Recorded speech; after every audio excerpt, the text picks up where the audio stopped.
Hello and welcome to the Haaretz Podcast. I'm Alison Kaplan-Summer in Tel Aviv.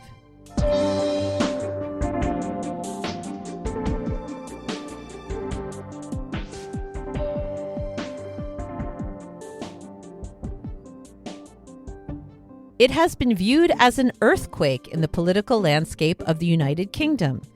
British politics may never look the same after the results of the local elections last Thursday, resulting in a brutal defeat for the ruling Labour Party, paired with a rejection of the country's other major party, the Conservatives, and a huge shift of support to the far-right Reform U.K. party, led by Nigel Farage, and the Green Party. Normally, the question of who serves in local councils in the UK would hardly be the stuff of international headlines or of concern to Israel and the rest of the Middle East. But the message in these elections was a loud and clear rejection of the ruling Labour Party and Prime Minister Keir Starmer, including his policies on Israel and the Gaza war from his right and on his left. Also influencing the vote and inflaming the campaign rhetoric, the surge in anti-Semitic speech and violence since October 7th, including a brutal stabbing attack in the London Jewish neighborhood of Golders Green that took place less than 2 weeks before Election Day.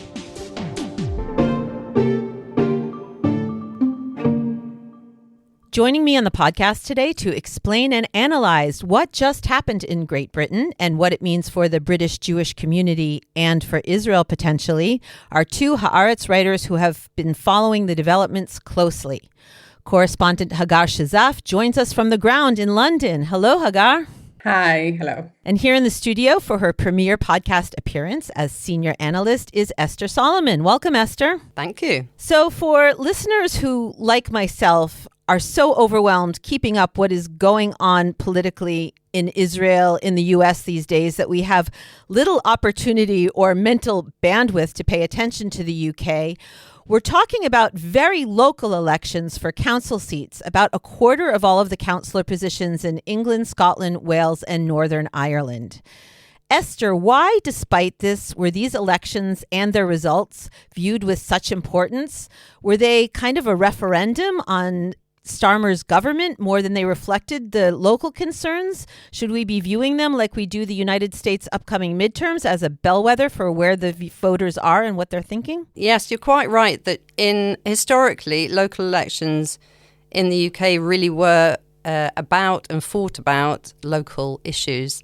Everything has kind of been thrown up into the air for a whole variety of reasons. And really, these elections indeed were seen as a referendum on the Labour government led by Keir Starmer, who has lost what was the momentum of a historic landslide victory just 2 years ago to become extraordinarily unpopular now.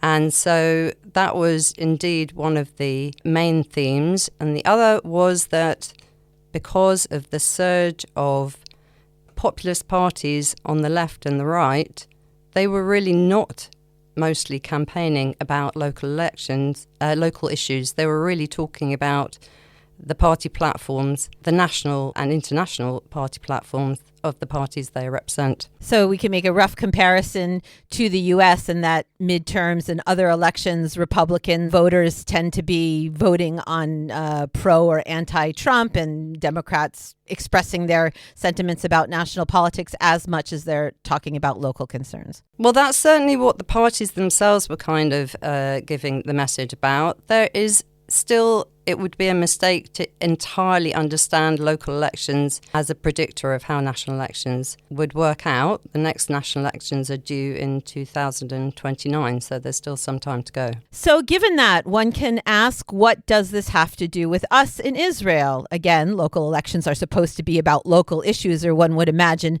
national British issues. But Hagar, on the eve of the elections, the Wall Street Journal ran a piece called "The Surprising X Factor in Britain's Local Elections, Gaza." And Politico had a similar piece, "Britain's Local Elections Are Haunted by the Middle East." So you covered the campaign and the mood in the streets leading up to the election.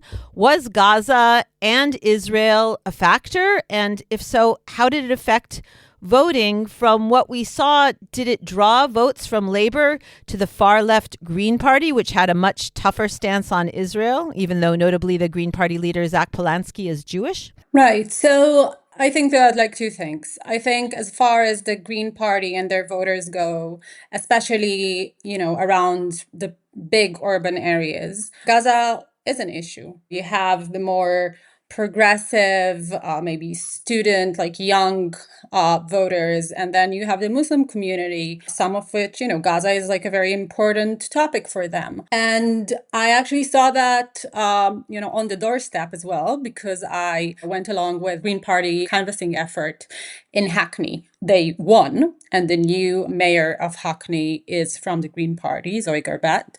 And there on the doorstep, I actually met at least one person who, said, I was voting Labour my whole life. I won't be doing that anymore because of Gaza and because of Iran. And also because he thinks Keir Starmer is a failure. I will say a lot of people are still talking about local issues. So it's a mix. And the Green Party, when I went along with them, they did speak to people a lot about, mold in the walls, which is a huge deal here in the UK, something I didn't know coming here. So you had this like very interesting mix of super local issues and then like very national and even international issues like, again, Gaza and Israel. In Hackney, for example, part of the manifesto for the Green Party spoke about divestments of funds from companies that they say are complicit in genocide. And I think the other aspect of it was obviously the fact that during this election campaign and in previous months, we have also seen, the rise of anti-Semitic attacks and violent attacks against the Jewish community. Question kind of became, how did the different parties respond to that? The Greens, led by Polanski, were on the defensive on anti-Semitism, given that many of its members have been accused of making anti-Semitic remarks. A few were even suspended. Hagar, you interviewed Polanski during an appearance in the campaign, and you asked him about anti-Semitic violence in the UK in the aftermath of the stabbing in Golders Green. His response made some waves, and it became a back-and-forth war of words between Polanski and Starmer. Can you tell us about that and about anti-Semitism kind of being used as a combat weapon between these two candidates of the left? Yeah, so I was able to ask Zach Polanski about, the Green Party's like response to the growing attacks. And his response was he did acknowledge that there's a rise in anti-Semitism, and he said he was concerned about that. But then the more controversial part of his answer was that there's a conversation to be had about whether it's actual unsafety or perceived unsafety, but neither are acceptable. The debate about anti-Semitism and criticism towards Israel is sometimes like blurring the line there. That is coupled with the fact that you had increasingly in recent weeks reports of Green Party candidates that have made all sorts of extremist, anti-Semitic, critical of Israel comments. I think it's pretty clear that the whole issue of anti-Semitism, which is real, very, very real, and something that needs to be dealt with, was also played between the parties as a sort of like political way to kind of like battle each other and in the run-up to the elections. Well, I think that's being a little bit kind to Zach Polanski and the Greens, to be honest. First of all, you have to remember that the Green Party has become a sanctuary for a lot of people who were involved in the Labour Party under Jeremy Corbyn, which was a period of immense tension with the Jewish community, again, about anti-Semitism. And to think that the Green Party has now welcomed in this whole host of Corbynites, and let's just remember that Corbyn in the end was chucked out of the Labour Party because an independent human rights watchdog determined that the party had discriminated against Jews during the time that he was a leader. So these are people who very much not just on the hard left, but seem to have some kind of problem with anti-Semitism. Now, many of them are now in the Green Party. Yes, Zach Polanski does like to say all the time, as a Jew, I think X, Y, and Z. Now, of course, there is a proportion in the Jewish community who are attracted to the Green Party mostly because of its firm stance on the Gaza war, and they too feel very, very strongly that mainstream politics, and Starmer in particular, were too soft on Israel, too soft during the Gaza war, and didn't stand up for human rights and for the rights of Palestinians at that time. But that's not really the conversation that's been going on about the Green Party in the last few weeks. When there are direct, violent, anti-Semitic attacks on Jews, the Green Party just does not have very much to say. And many people would say that that is because there is a through line from the Corbyn era to Polanski, and that they are not willing to really confront the issue of anti-Semitism and constantly try and deflect to the idea that it is all about criticism of Israel, and they're going to be silenced.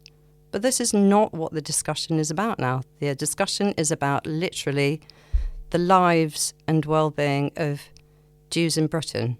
Esther, the big victors in this election, as it's being reflected in the British media, is Nigel Farage, the leader of the Reform U.K. party. You asked in your piece on the eve of the election, will anti-Semitism push British Jews into the arms of Farage and the far right? So I'll ask you after the election. Did it happen? From what we can see, is that the way British Jews voted? And Farage himself hardly has a pristine record on anti-Semitism, correct? Reform made an extremely noisy play for the Jewish electorate, and they said that they would be the ones to protect the community. Farage came to Golders Green soon after the stabbings, and he was met by a small but enthusiastic crowd, and that was only an hour or so after the Prime Minister also came to visit Golders Green and was met with jeers and not very happy crowd. Pretty much the same crowd probably that jeered him, celebrated Farage. Now, Reform really wants to put over the message that it is there to look after Jews. And the way that it says, as Hagar mentioned before, is basically to crack down on what it calls an invasion of migrants, and honestly also to crack down on the Muslim community of the UK. Farage himself has been mired in all sorts of allegations of anti-Semitism for many years. More recently, there were revelations which he denies about how anti-Semitic he was at school. He clearly moves in those kinds of far-right circles where anti-Semitism is kind of part of the music. And Reform itself has got clearly a problem with anti-Semitic candidates, just as the Green Party does. I'll just give you some idea. It's not just about protecting the Jews, it's kind of protecting the Jews and putting them up on a pedestal in order to stamp on all sorts of other minorities. Now, that's a difficult position for the Jewish community to be, and the question was whether that's an attractive offer from the far right. Now, as far as I can see from the actual results, really that message did not resonate whatsoever with the Jewish community, and Reform did not make any significant inroads into areas where there are high concentrations of the Jewish population. In fact, the Jewish population tended in much higher numbers to keep with the two mainstream parties, Labour and Conservative, because naturally the Jewish community in the UK is kind of conservative with a small c and concerned about political extremism of all kinds.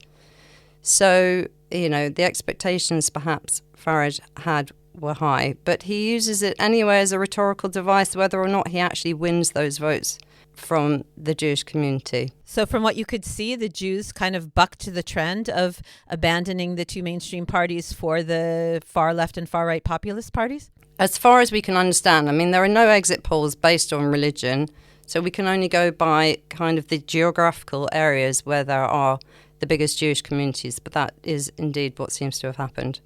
There is a problem of anti-Semitism in the left, which, like you mentioned, there's obviously also a problem of anti-Semitism among Reform and the far right, but it needs to be addressed.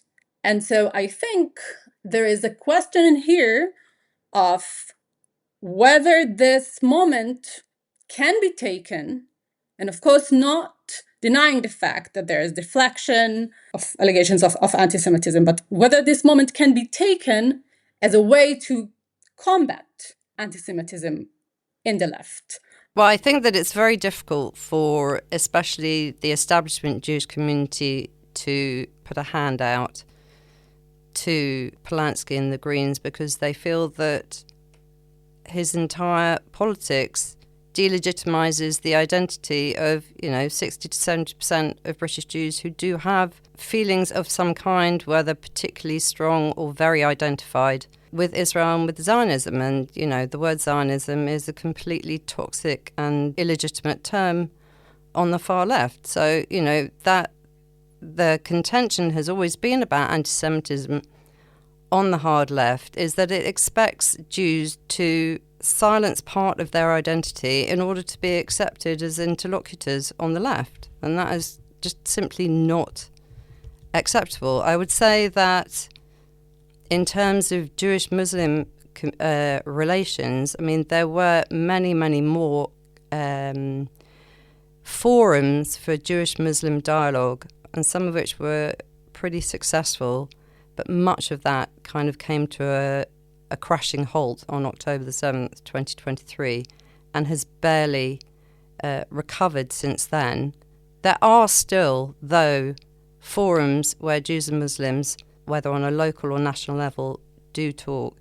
And that is, of course, incredibly important. And one of the things that is particularly sad about this moment is that in national terms, there is a reasonable chance that Nigel Farage, who is, after all, the head of a far-right party, may become the UK's next Prime Minister. He is someone who wants to establish mass internment camps for migrants. He has an endless stream of racist and anti-Muslim candidates in his party. He has pressure within his party to move even further to the right, and the Jewish community didn't even feel able to join a big demonstration against the far right in London only a month ago because it was led by the hard left.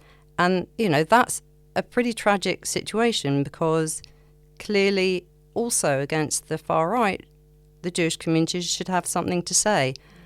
But they are caught in a very, very difficult position now, because on the one hand, Farage comes from a tradition on the far right that there is just no way to say that that is friendly to Jews. On the other hand, if he may become the next Prime Minister, what is the Jewish community supposed to do?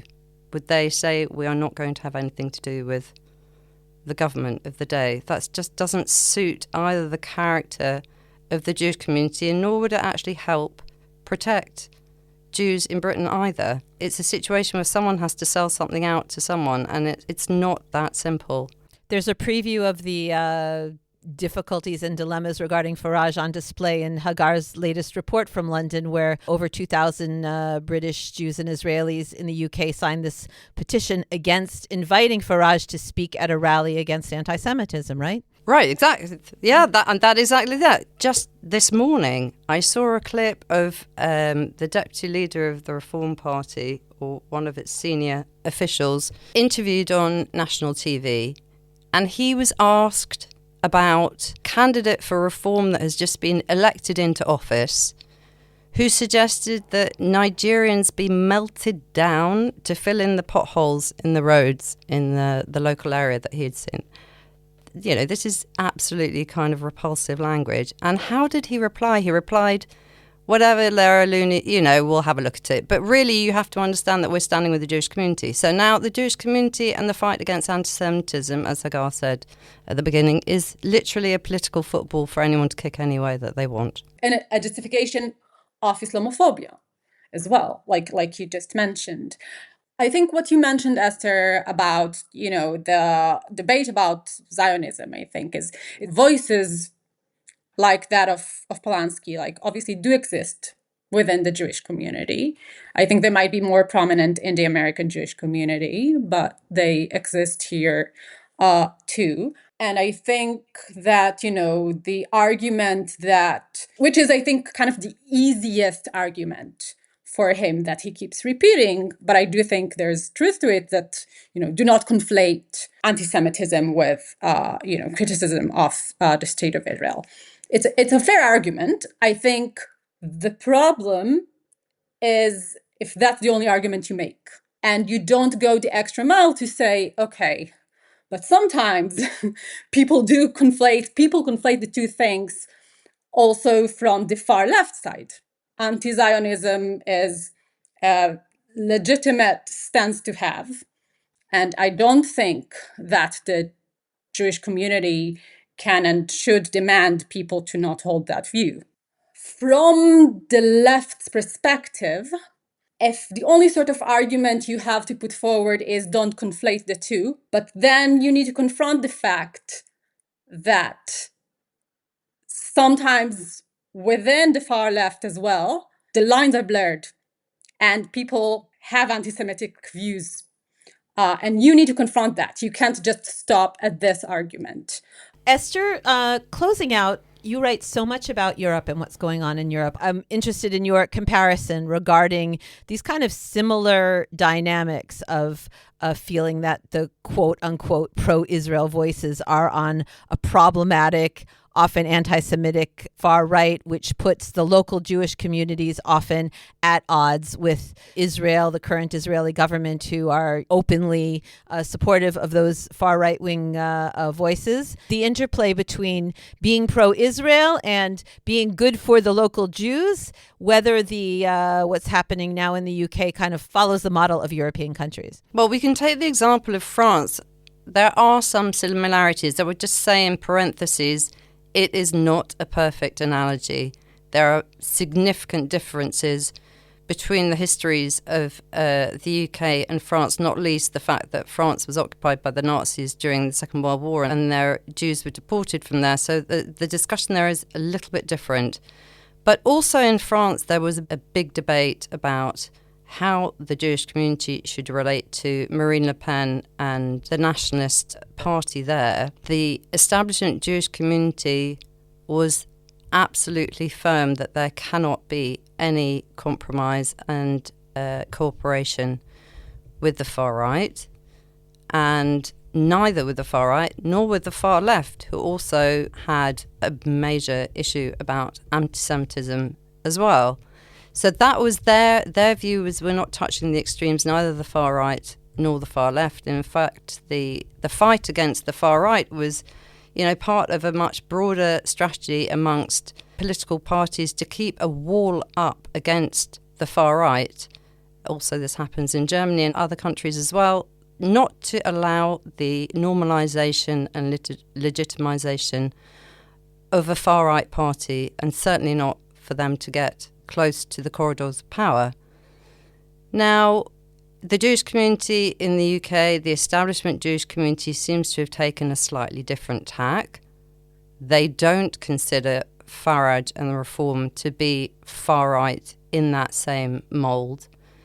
But I'll just give you an example. The head of the Scottish National Party, which won the greatest number of seats in the Scottish Parliament, he said, our number one priority must be to Farage-proof the Scottish Parliament, as in to build that wall against the far right.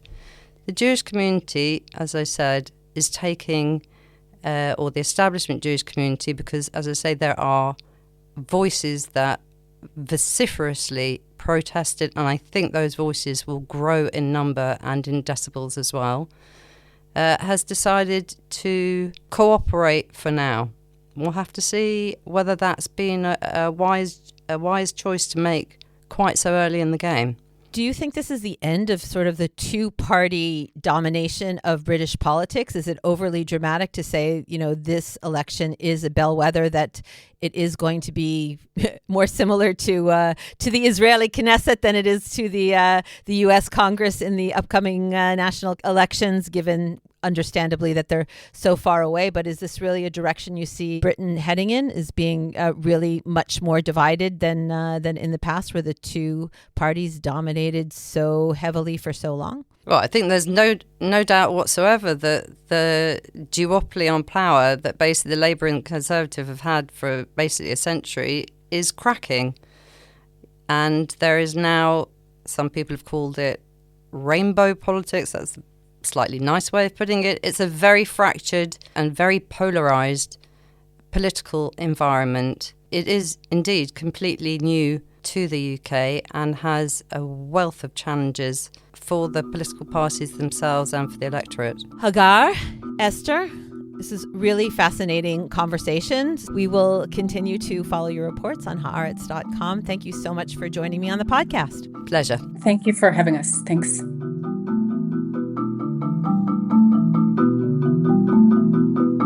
And that's it for this episode of the Haaretz Podcast. Thanks to my guests, Hagar Shezaf and Esther Solomon, and producer and editor Adi Shacham. If you'd like to keep listening to the podcast and make sure you never miss an episode, please subscribe to us on Apple or Spotify or wherever you get your podcasts. And if you are so inclined, leave us a comment and a 5-star rating, and that way more people can find us. And to keep up with all the latest news on Israel, the Middle East, and the Jewish world, don't forget to subscribe to and follow Haaretz.com. I'm Alison Kaplan-Summer, and until next time, shalom from Tel Aviv.